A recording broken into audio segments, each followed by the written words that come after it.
Welcome, welcome, welcome. This is your official track and field bleacher reporter coming to you with a new video. For all you guys who come into my channel for the first time, I welcome you guys. For those who return for my second video or whatever video order that you're viewing this video, I appreciate you coming back, and hopefully we can get some good conversation and get some a good rapport going here. But as promised, I'm going to come to you with my 2017-2018 NCAA Division I track and field, both indoor and outdoor, because I don't think I'm going to do both of them separately. Some of the events I can combine them and do them as one. But this is the review for the season. This is the preview for the season, actually. I'm going to come to you previewing all of the events, all of the hoopla of what's to expect, what's to come, what I think, add my 2 cents in it for this upcoming season. We've already had a couple of meets so far this season, but the indoor season really hasn't gotten started yet. So most people haven't run. So I'm just going to go ahead and preview the season. I'm going to break it up into a couple of videos because this is going to be long, in-depth, blah, blah, blah, blah, blah, blah, blah. But we're going to have some fun with it though, right? So I'm going to try to do the men's sprints first. I'm going to try to break it up into distances. So I'm going to try to do the men's sprints, the women's sprints, the men's mid-distance, the women's mid-distance, etc., etc., etc. But in this video, it's going to come to you with the men's sprint. So that's going to be the men's 60, the men's 100, the men's 200, the men's 400, and then I'll do the same for the women's. So let's just jump right into it with the preview for the men's 60, 100 meter, and 200 meter dash for the upcoming NCAA Division I 2017-18 season. All right, let's jump into it. First off, for the men's 60/100 meter dash, Kendal Williams from Georgia. Kendal has PRs of 6:51 and 10:07. He was 5th indoors in the 2017 NCAA 60 meter dash. Kendal Williams, he transferred from Florida State to Georgia a few years back, and he had to sit out for a year, and I think he struggled a little bit this past year in 2017 with some injuries, both indoor and out. But he got, what, 6th or 5th in the 60 last indoor. Outdoor, he didn't fare too well in the 100 meter dash outdoor. But he has PRs, again, of 6:51 and 10:06. So he's a top returning PR in the 60 and one of the faster times coming back in the 100 meter dash. He still hasn't risen up to the occasion when it comes to the big meets, when it comes to the championship meets. But I think, you know, when he was at Florida State, he was only a freshman, so he had to, you know, get used to the whole NCAA landscape. So last year was really his second year, but he was at a new program at Georgia. So I feel like once Kendal Williams gets settled and he can start racing and competing at a bigger stage, you know, maybe bigger things bigger things will be to come from him. Jaylen Bacon from Arkansas State. He was 3rd indoors in the 60 and 5th outdoors in the 100 meter dash. He has PRs of 6:56 and 10 flat. To me, in my opinion, Jaylen Bacon is the most consistent returner coming back in the NCAA scene. He's the highest finisher actually indoors, that's returns from last past indoor in 2017. So Jaylen Bacon from Arkansas State, we're going to watch out for him. This one Odin Scheme from Auburn, I don't think he's returning. I think he forgoed his collegiate eligibility, so I'm not quite sure if Odin Scheme from Auburn is going to come back. But Odin had PRs of 6:60 and 9:98, but I think he may not be coming back. I didn't see him listed on Auburn's website, so you know, I don't know. Maybe he transferred, but I think that he probably went professional after he had a good season outdoors this past 2017. Kenzo Cotton from Arkansas. He was 8th indoors in 2017, and he was 10th outdoors in the 100. He was 8th indoors in the 60 and 10th outdoors in the 100 meter dash. In 2016, he was 7th in the 60, and in 2016, he was also 8th in the 100. So outdoors this past year in 2017, he didn't make the finals. He made the semifinals, but got 10th in the semifinals, but didn't make the finals in the 100. But indoor, he got 8th in the 60. So Kenzo Cotton's a very consistent runner for what I've seen from Arkansas. He runs with the 4x1. He places well at the SEC championship. So Kenzo Cotton, we're going to look out for him. I think he's a junior this year. So we'll see what he does on the land scheme. See if he can maybe crack into a podium finish and be consistent getting into the finals in the 60 and the 100 this season. This returning runner, actually he has no indoor eligibility, but Cameron Burell from Houston, he was the man behind Christian Coleman last year. If there was no Christian Coleman in 2017, Cameron Burell would have been the man. Cameron Burell ran 6:48 indoors, got second to Christian Coleman, and he ran 9:93 outdoors, got second to Christian Coleman in the 100.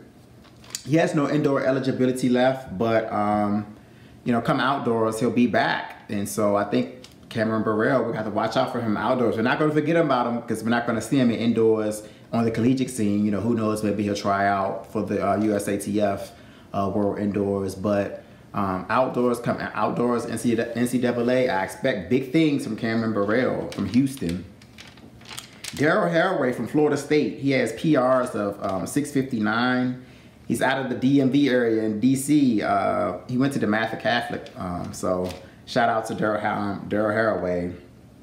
He injured himself in the prelims of the indoor 2017 championships, but so he didn't really have a good outdoor, but again, he ran 6:59 this past season. So if he can stay healthy, you know, who knows what he's going to do. We wasn't able to see what he was able to do in the 60 indoors after he injured himself in the prelims. And then he didn't run outdoors, or he didn't really run that well outdoors. So we're going to stay on the lookout for Darrell Haraway. From Georgia, CJ Green, he has PRs in 2015 of 6:64, and also in 2016 he ran 10:01. In 2017 he ran 10:05 in the 100.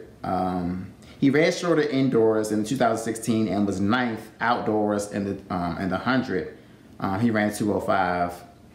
He finished 18th in the semis of 2016 and the Rio Olympics for Antigua and Barbuda. So CJ Green has Olympic experience, obviously in 2016 running in for Antigua and Barbuda, but he hasn't really done big things on the NCAA scene. Like I said, 9th outdoors, and the 2016 was his best performance in the NCAA land scheme. But if him and Kendal Williams from Georgia, they probably have a good training environment going on. So maybe both of them can step up and do some big things this coming year. It could be a 1-2 duo from Georgia. So we'll see.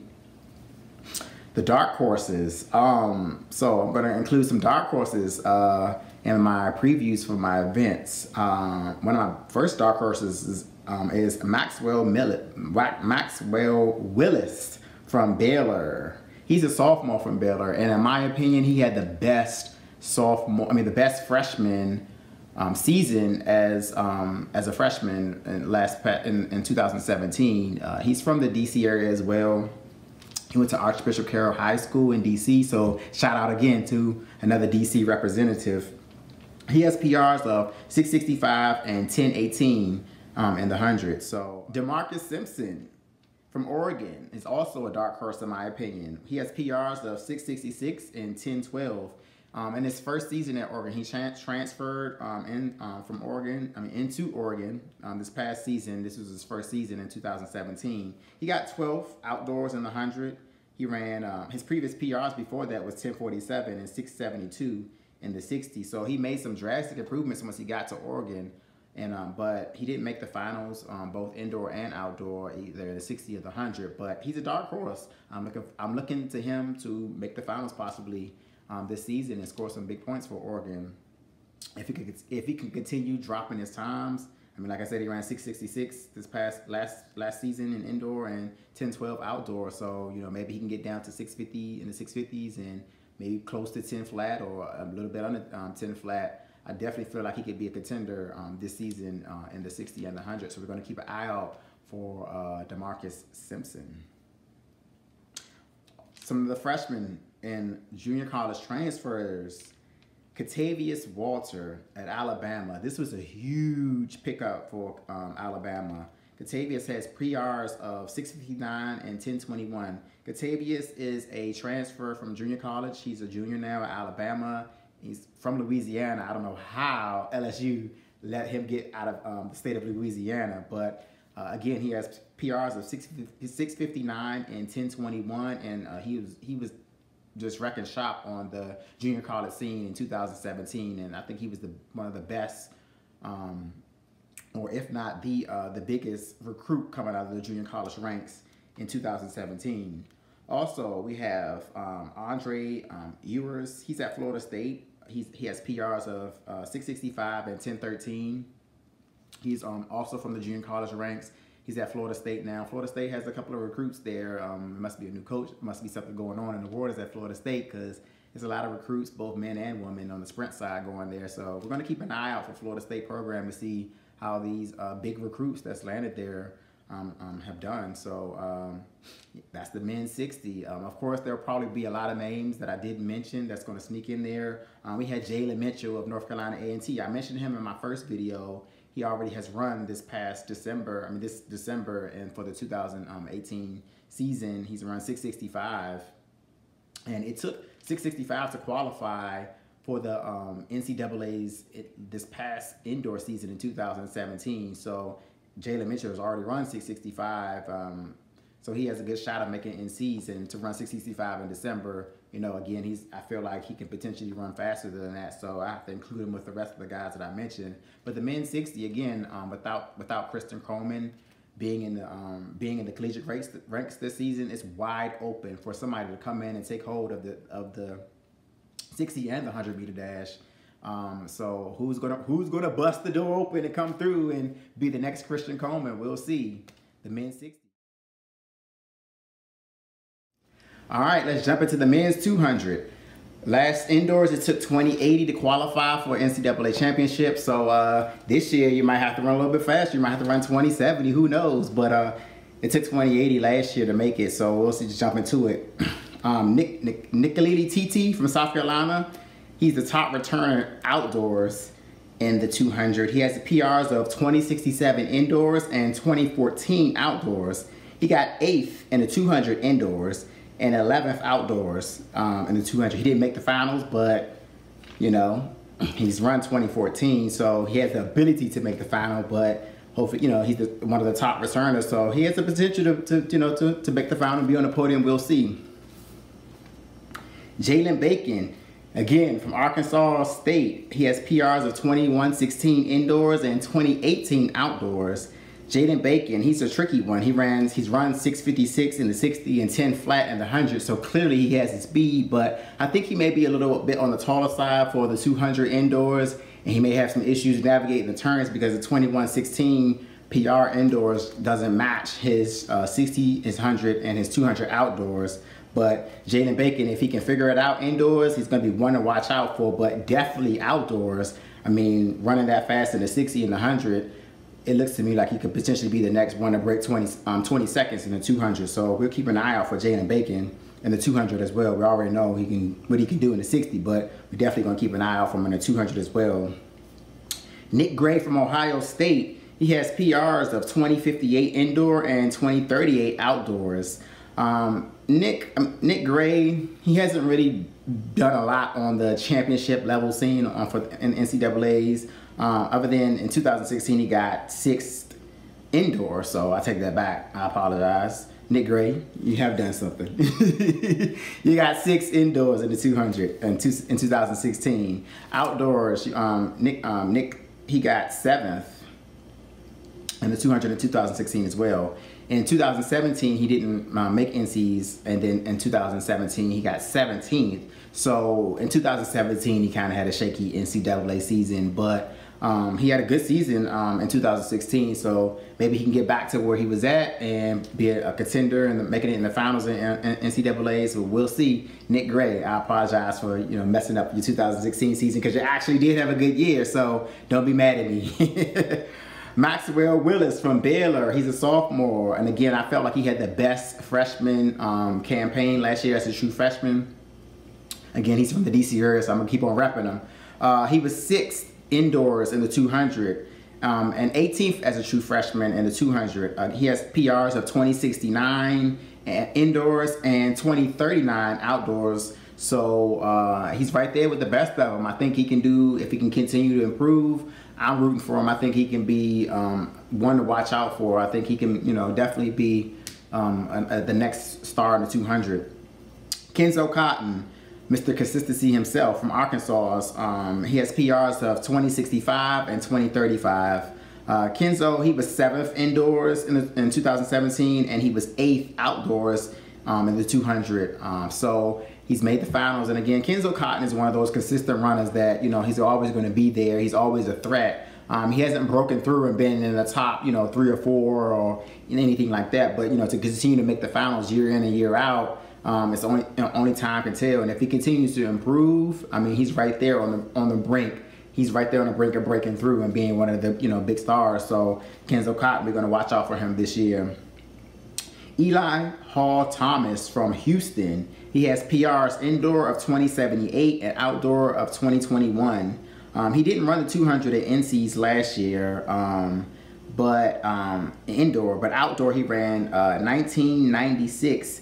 Which was slightly windy with a 2.1 winds, but his outdoor PR is a 2021 that was legal. But to run 1996 slightly wind aided, you're gonna have to watch out for him. He could potentially match that this year, or even go faster than 1996, and hopefully it can be legal. But again, with PRs of 2071 and 2021. We're going to have to watch out for Eli Hall, and he has a good training partner probably in Cameron Burell. They got some good things going on down there at Houston, so he might be breaking through on the NCAA scene and the championship scene, so we're going to keep an eye out for him. Kendal Williams from Georgia, his PRs in 200 are 2097 indoors, and outdoors he's run 2030. He didn't run the 200 at NC's until he didn't make it in NC's in 2017, but he got 8th as a true freshman outdoor, I think. But again, like I said, for the 60, Kendal, he has to transition. He had to transition from Florida State to Georgia, and I just feel like he hasn't really gotten back to his confident self like he was in high school. But we're gonna keep an eye out for Kendal. We'll see where he goes. Also, Jerron Flournoy from LSU. He has PRs of 2098 and 2024. He was 10th outdoors. He didn't make the final outdoors in the 200, but he was 10th. He was there. So maybe he can break through on the scene. He has a 2098 indoor PR. So he'll have to, if he continue to improve, he could improve off of that 2024 that he ran outdoors. He could potentially make it to NC's this coming year, and we can see where he goes. For the 200, my dark horse, I only have one of them, is Michael Norman from USC. He's a sophomore with PRs of 2075 and 2014, which he had ran in high school. And he actually, that PR actually matches Nicoliti Titi's time from 2017 outdoors of 2014. So Michael Norman is tied with Nicoliti Titi as the top returner in the 200, but Michael Norman runs the 400 primarily, so he may not be in the 200, but if they wanted to throw him in the 200 and focus on the 200 or work on that speed, then I mean he can definitely run with the best of them. Obviously running 2014 in high school, and he didn't really run indoors that much this past season as a freshman. I think he had some injury issues at the beginning of the season, so they kind of brought him back slowly and didn't focus a lot indoors. But this year, if he stays healthy, and they start putting him back in the 200, he may can break his high school PR of 2014, and he'll be the next one. I definitely feel he should be the next one to go into 19s. He was right there, almost breaking the high school record with Noah Lyles back in 2016. Those two were battling neck and neck. So he has the potential to run, just as well as Noah Lyles. But that's Noah Lyles is in the NCAA, so I'm not going to get too much on him. The impact junior college and freshman recruits. Ketaivous Walter from Alabama. He's at Alabama. He's transferred from junior college to Alabama. I mentioned him in the 60 video. He ran 2098 indoors and 2043 outdoors. So Ketaivous Walter, I'm definitely again gonna keep my eye out on him and see what he does. I'm expecting big things from him, and I think he's gonna live up to the hype. Andre Ewers, again from Florida State. He's a transfer. He has from junior college. He ran 2093 and 2083 outdoors. Freshman, we have Kerry Vincent. He's at LSU. He's a freshman at LSU. Outdoors, he's run 20.71 in high school, so we'll see how that transitions, is if he can get it, get it under his belt once he gets to college. And also Isaiah Cunningham from Baylor, he's a freshman. He's run 20.84 outdoors in high school, so with training with Max Bliss at Baylor, they might have, and Trayvon Burell, who still trains at Baylor, they can have a good program going on down there. We can see where Isaiah Cunningham, if he can replicate the season that Max Bliss had as a true freshman last year, I think Isaiah Cunningham can do really well as well. So the men's 200, there we go.